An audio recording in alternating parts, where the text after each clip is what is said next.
Hello friends, welcome to my channel Tally online class. Last video में हमने voucher entry start कर ली थी और उसमें मैंने आपको फर्स्ट वाउचर स्टार्ट करवा दिया था कॉन्ट्रा एंट्री, है ना। तो यहाँ पे हमारे पास मोहित एंड कंपनी है। मैंने जो कंपनी स्टार्टिंग से बना रखी है, मैं सारा काम उसी में ही कर रही हूँ ताकि आपको स्टेप बाय स्टेप जो है टैली यूज करना आ जाए। आपको टैली का यूज पता चल जाए कि हम कैसे इसमें स्टेप बाय स्टेप अकाउंट्स को मेंटेन करते हैं। ठीक है, तो हम यहाँ पे अकाउंटिंग वाउचर्स पे एंटर करते हैं।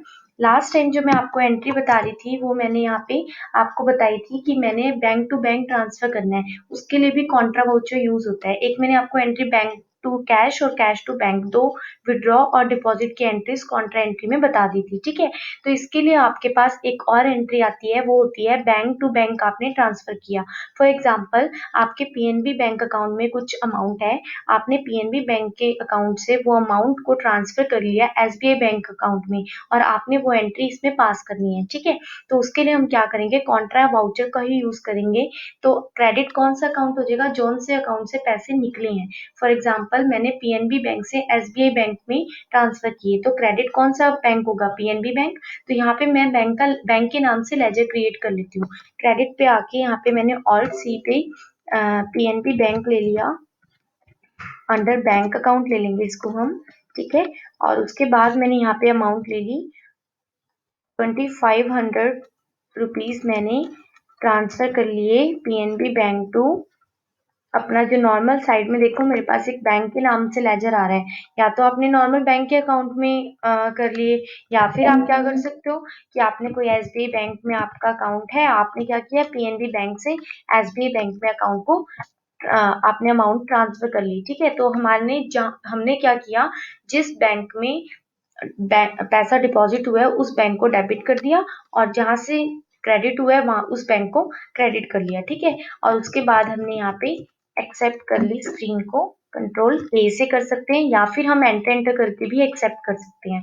ठीक है, कॉन्ट्रा में आपकी इन्हीं 3 टाइप्स की एंट्रीज हो सकती है, deposit entry, withdraw entry and transfer entry. ठीक है, नेक्स्ट वाउचर हमारे पास होता है पेमेंट वाउचर। पेमेंट वाउचर के लिए की होती है F5। ठीक है, F5 जो की होती है उसमें हम क्या करते हैं, पेमेंट हमेशा वो पेमेंट में एंट्री हम वो वाली करते हैं जिसमें हम कैश की पेमेंट कर रहे होते हैं। जब भी पैसा हमारे पास से जा रहा होता है तो हमेशा पेमेंट वाउचर में एंट्री हम करते हैं।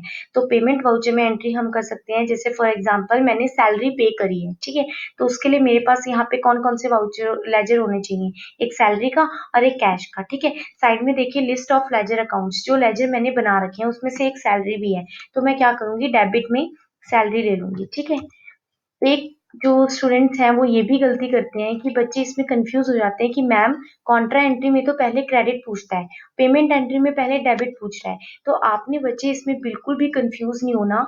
आपके पास वाउचर में चाहे वो पहले डेबिट पूछे चाहे क्रेडिट पूछे, एंट्री में सिर्फ दो ही चीज होती है, एक डेबिट और एक क्रेडिट। ठीक है, तो वो चाहे कुछ भी पूछ रहा हो, किसी भी वाउचर में अगर वो डेबिट पहले पूछ रहा है तो आप डेबिट वाली आइटम पहले ले लो। ठीक है, डेबिट वाले लेजर को पहले सेलेक्ट कर लो।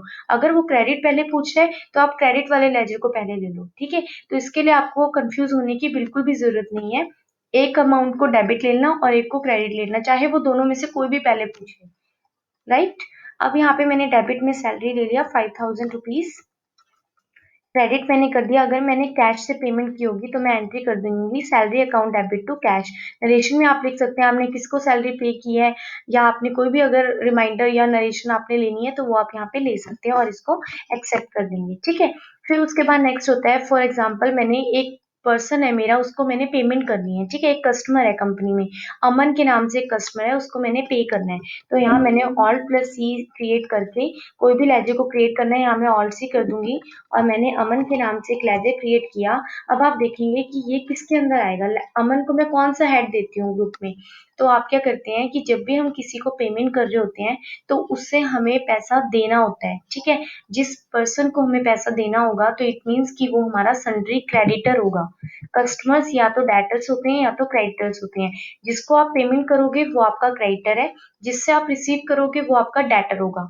ठीक है, तो हम यहाँ पे इसको ले लेते हैं under creditor, sundry creditors, then accept कर देंगे। ठीक है, यहाँ पे मैंने ले ली 2500 अमाउंट, देन एंटर करूंगी अगर मैंने पेमेंट इसको कैश में ₹2500 की है, तो मैं इसको यहाँ पे ऐसे एंट्री करके एक्सेप्ट कर सकती हूँ। फॉर एग्जाम्पल अगर मैंने नेक्स्ट एंट्री करनी है और वो मैंने चेक से पे करनी है। अगर मैंने किसी और पर्सन को या मैंने चलो सैलरी ही मैंने चेक से पेमेंट करनी है, तो मैं यहाँ पे डेबिट ले लेती हूँ सैलरी, और सैलरी मैंने कितनी पे करी, ₹2400 मैंने पे करी, और फॉर कैसे करी मैंने यहाँ पे चेक के थ्रू करी, तो मैं यहाँ पे अपना बैंक ले लूंगी कि कौन से बैंक से मैंने पेमेंट करी है, तो यहाँ पे मैं बैंक अकाउंट ले लूंगी और देन मैं यहाँ पे इसको एक्सेप्ट कर दूंगी। तो अगर कोई भी चेक से रिलेटेड एंट्रीज होंगी या कैश से रिलेटेड एंट्रीज होंगी, अगर आपने पेमेंट की होगी तो वो यहीं पर ही होगी। ठीक है। अब नेक्स्ट एंट्री आती है कि परचेज फर्नीचर फॉर कैश। ठीक है। अब एंट्री यहाँ पे क्या बनेगी, furniture account debit to cash. इसकी भी एंट्री आपकी पेमेंट में होगी। अगर आप कोई भी फिक्स एसेट परचेज करते हैं और उसके लिए पेमेंट आप कर देते हैं साथ के साथ, तो आपका कैश साथ के साथ ही क्रेडिट हो जाता है, आपकी अमाउंट कैश साथ के साथ ही चली जाती है। तो हम क्या करते हैं, पेमेंट वाउचर में एंट्री कर देते हैं Alt+C से।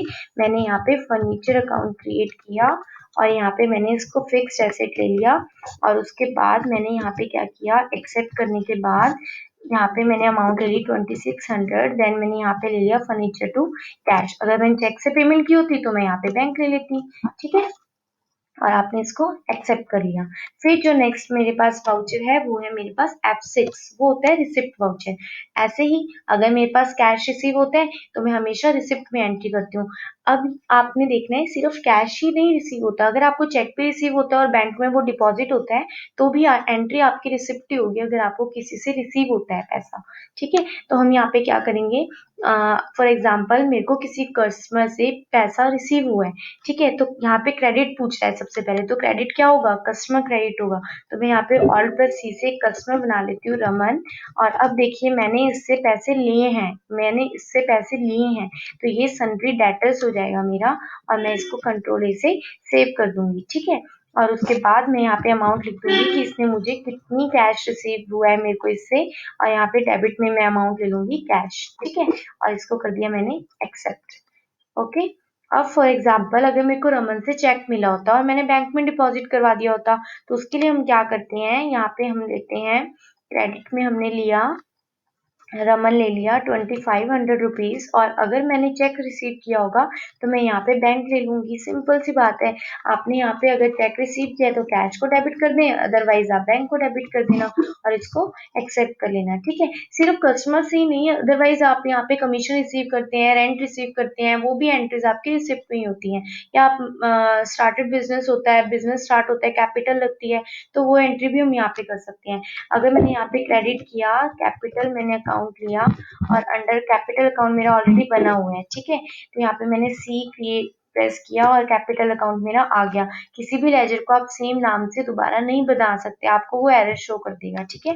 तो मैंने यहाँ पे 1,00,000 जो है वो मैंने कैपिटल ले ली, और डेबिट में मैंने कैश कर दिया। एंट्री मेरी क्या बनती है, cash account debit to capital. तो हम यहाँ पे इसको ऐसे एक्सेप्ट कर देंगे। ठीक है। तो रिसिप्ट्स में हम सारी रिसिप्ट्स कर सकते हैं जिनसे भी हमें पैसा रिसीव होता है। ठीक है।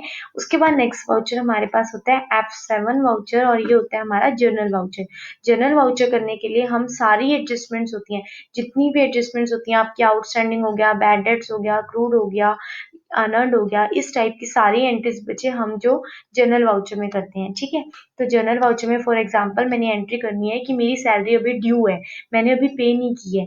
ठीक है। तो मेरे पास एंट्री क्या होगी, salary account debit to outstanding salary. तो अगर मेरे को ये एंट्री करनी है, वो एंट्री जिसमें कैश और बैंक नहीं होता, आप ऐसे याद रख सकते हैं कि वो एंट्री जिसमें कैश और बैंक नहीं होता, उस वही सारी एंट्रीज हमारी जर्नल में होती हैं। इसके अलावा अगर कोई एंट्री में कैश और बैंक होगा तो वो एंट्री हमारी जर्नल वाउचर में नहीं होगी। ठीक है। तो फॉर एग्जाम्पल मैंने यहाँ पे ले लिया सैलरी, और यहाँ पे मैंने ले लिया 2500 अमाउंट, और देन मैंने यहाँ पे क्रेडिट ले लिया आउटस्टैंडिंग सैलरी। जो भी मेरा आउटस्टैंडिंग सैलरी होगी वो मैं यहाँ पे ले लूंगी। आउटस्टैंडिंग सैलरी मेरी करंट लाइबिलिटी है, तो मैंने इसको करंट लाइबिलिटी लेके एक्सेप्ट किया, और ये देखिए मेरे पास एंट्री आ गई, salary account debit to outstanding salary, ठीक है। ऐसे ही आप जितनी भी एडजस्टमेंट एंट्रीज है, अक्रूड रेंट हो गया, अर्नड रेंट हो गया, वो एंट्री आप इसमें कर सकते हैं। फॉर एग्जांपल यहाँ पे मैंने अक्रूड रेंट की एंट्री करनी है, तो अक्रूड रेंट हमारे लिए क्या हो गया, करंट एसेट्स होगी। करंट एसेट्स लेने के बाद मैं यहाँ पे इसको 1000 रुपीज अक्रूड रेंट ले लेती हूँ और क्रेडिट इसको रेंट कर देती हूँ। तो इसको मैं जब एक्सेप्ट करूंगी तो ये ऐसे एक्सेप्ट हो जाएगा। Okay, thank you so much watching this.